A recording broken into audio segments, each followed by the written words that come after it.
देखिए, America, Israel और Iran के युद्ध ने पूरी दुनिया को अपनी चपेट में ले लिया है। युद्ध भीषण होता जा रहा है, युद्ध का दायरा बढ़ता चला जा रहा है, कई देश इसमें कूद गए हैं। ये कहां जाकर रुकेगा, कैसे रुकेगा, कितनी तबाही मचाएगा, इसका सीधा सीधा सटीक जवाब कोई दे ही नहीं सकता। इसका इंपैक्ट भारत समेत पूरी दुनिया पर पड़ना तय है, क्योंकि लड़ ईरान और अमेरिका रहे, लेकिन बीच में पूरा मिडिल ईस्ट फंस गया है बॉस। वो मिडिल ईस्ट जहां पर आप ये ध्यान रखिए कि करीब 1 करोड़ भारतीय मिडिल ईस्ट में रहते हैं बॉस। करीब 48% तेल की सप्लाई इसी मिडिल ईस्ट से होती है बॉस। करीब 68% गैस की सप्लाई यहां से होती है। ग्लोबल एनर्जी की बड़ी सप्लाई यहां से होती है। ग्लोबल इकोनॉमी यहां की एनर्जी सप्लाई पर टिका हुआ है, यह भी मानकर चलिए। और अगर मिडिल ईस्ट प्रभावित हुआ, मिडिल ईस्ट बर्बाद हुआ, दुनिया के कई बड़े देश प्रभावित हो जाएंगे। भारत पर इंपैक्ट पड़ेगा, चाइना तक पर इंपैक्ट पड़ेगा, दुनिया भर में रिपल इफेक्ट होगा। इसलिए इसे कोई रूस और यूक्रेन का युद्ध मत समझिए जो आप सिर्फ खबर भर देख रहे थे। एक एक खबर का इंपैक्ट आपके घर तक पहुंच सकता है। और बॉस, अब यह युद्ध आउट ऑफ कंट्रोल होता चला जा रहा है। आम नागरिक युद्ध की भेंट चढ़ रहे हैं। रिहायशी बिल्डिंग, एयरपोर्ट, होटल्स पर बम बरस रहे हैं। जिस दुबई में कई भारतीय रहते हैं, वहां से शॉकिंग तस्वीरें आ रही हैं जो आज आप देखेंगे तो हिल जाएंगे। अमेरिका इजराइल के बीच छिड़े इस युद्ध ने कैसे पूरी दुनिया को अपनी चपेट में ले लिया है। आज युद्ध के तीसरे दिन किसने कहां किस पर बम बरसाए, नेतन्याहू पर ईरान के हमले का सच क्या निकला, यह सब बताऊंगा। लेकिन आप पहले यह देखिए कि जो लोग सोच रहे हैं कि अमेरिका और ईरान आपस में लड़ेंगे, हमको क्या, हम तो क्रिकेट वर्ल्ड कप एंजॉय करेंगे भारत में, हम तो होली खेलेंगे भारत में। बॉस, आप देख लीजिए कि कैसे युद्ध कोरोना के वायरस की तरफ फैल रहा है और धीरे धीरे पूरी दुनिया को खाने पर आमादा हो रहा है। जो लोग सोच रहे हैं कि इस युद्ध से हमारा क्या लेना देना, हमारी जिंदगी मस्त चल रही है, उधर मिसाइल फूट रहा है तो फूट रहा है, बम फूट रहा है तो फूट रहा है, हमारे देश में थोड़ी फूट रहा है। आपके यहां महंगाई का बम जल्द फूटने वाला है, क्योंकि आप देखिए कि युद्ध छिड़ने के साथ क्या क्या हो गया है। और यह तो अभी शुरुआत भर है। अंतरराष्ट्रीय मार्केट में कच्चे तेल के दाम बढ़ने शुरू हो गए हैं। गैस के दाम ऑलरेडी बढ़ गए हैं। दुनिया भर के शेयर मार्केट में भूचाल आ गया है। लाखों करोड़ रुपया लोगों का डूब गया। गोल्ड और सिल्वर के दाम आसमान छू रहे हैं। युद्ध की वजह से सप्लाई चेन बाधित हो रही है, यानी खाने पीने के दाम बढ़ेंगे, एनर्जी के दाम बढ़ जाएंगे। और इसीलिए मैंने आपको कहा कि यह रूस यूक्रेन का युद्ध मत समझिए बॉस। इसमें मिडिल ईस्ट घुसा हुआ है, मिडिल ईस्ट फंसा हुआ है और यह युद्ध अपना रंग दिखाना शुरू कर चुका है। आपके घर का बजट से लेकर आपकी नौकरी तक पर इंपैक्ट पड़ेगा अगर यह वॉर जल्दी नहीं रुका। सवाल यह कि युद्ध क्या रुकने भी वाला है या रूस और चीन भी इसमें कूदने वाले हैं? वर्ल्ड वॉर भी होगा क्या? परमाणु ठिकानों का क्या होगा? क्या उन पर अटैक होगा क्या? भारत ने जो स्टैंड लिया वो क्यों लिया? यहां लोग मोदी के पीछे जो पड़े हैं उनकी आंखें खोलने वाली रिपोर्ट दिखाऊंगा। नरेंद्र मोदी ने रात 3 बजे जो मीटिंग की, 3 बजे तक, उसमें क्या निकला? खामनेई की मौत के पीछे गद्दार कौन था? बहुत कुछ है आज बताने के लिए बॉस। लेकिन पहला चैप्टर खोल लूं, शुरुआत करूं, उसको विस्तार से बताऊं, उससे पहले जो घमासान मचा है, आज जो हुआ है, उसकी एक झलक देखिए।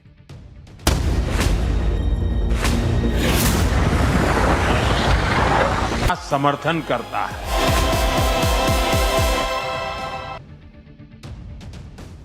ईरान और अमेरिका के युद्ध में अभी की स्थिति यह है कि ईरान मर भी रहा है और मार भी रहा है बॉस। मर ऐसे रहा है कि ईरान पर फिर से इजराइल अमेरिका ने ताबड़तोड़ अटैक कर दिए। ईरान की राजधानी तेहरान धुआं धुआं हो रखी है भाई। इससे पहले ईरान ने आसपास के देशों को धुआं धुआं कर दिया। इजराइल पर तो मिसाइलें गिराई, लेकिन गल्फ के देशों को भी नहीं छोड़ा। वहां अलग हाहाकार मचा हुआ है। देखिए, अमेरिका में ईरान की मिसाइलें जाके फटेंगी, इसकी उम्मीद तो ना के बराबर है। लेकिन जो लोग अमेरिका का साथ दे रहे हैं, जहां पर अमेरिका ने एयरबेसेस बना रखे हैं, जिन मुस्लिम कंट्रीज में, जिन गल्फ कंट्रीज में, ईरान उनको नुकसान पहुंचा रहा है। यानी ईरान को पता है कि मैं मरूंगा तो तुमको लेके मरूंगा बॉस, छोड़ूंगा नहीं। और वही हो रहा है। ईरान मर भी रहा है, मार भी रहा है। अभी क्या हालत है आप देखिए कि तेहरान पर फिर से इजराइल ने बम गिराने शुरू कर दिए। तेहरान में कारपेट बॉम्बिंग हो रही है। और ये सबसे लेटेस्ट तस्वीरें आपको दिखा रहा हूं आज की। इजराइल ने यह नया अटैक तब किया जब इससे पहले ईरान ने अपना पहला काउंटर अटैक किया। खामनेई के मारे जाने के बाद ईरान ने जब जवाबी एक्शन शुरू किया तो मामला सिर्फ सैन्य ठिकानों को निशाना बनाने तक नहीं था। पूरे गल्फ में ईरान ने हाहाकार मचा दिया। ऐसी ऐसी जगहों पर वो हमला कर रहा है जिसकी चोट, जिसका दर्द पूरी दुनिया को महसूस हो और दुनिया बाप बाप करे। आप देखिए कि ईरान ने कतर की फूड फैक्ट्री को निशाना बनाया है, कतर की एनर्जी फैसिलिटी को निशाना बनाया है। यानी ईरान सीधे सीधे उन जगहों को टारगेट कर रहा है जहां से पूरी दुनिया पर इंपैक्ट पड़ता है, चाहे वो तेल हो, चाहे वो खाने पीने का सामान हो।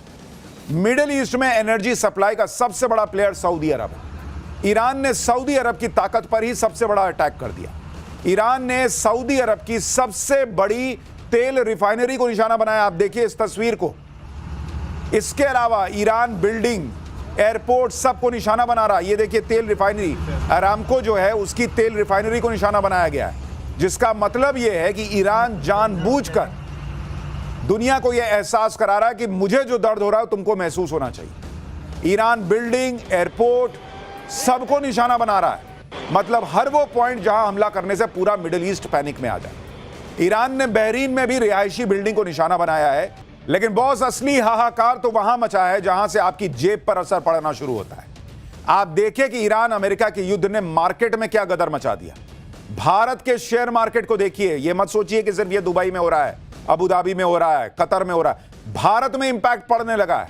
आज सुबह मार्केट खुला तो खुलते ही करीब 8 लाख करोड़ रुपए डूब गए निवेशकों के। 8 लाख करोड़।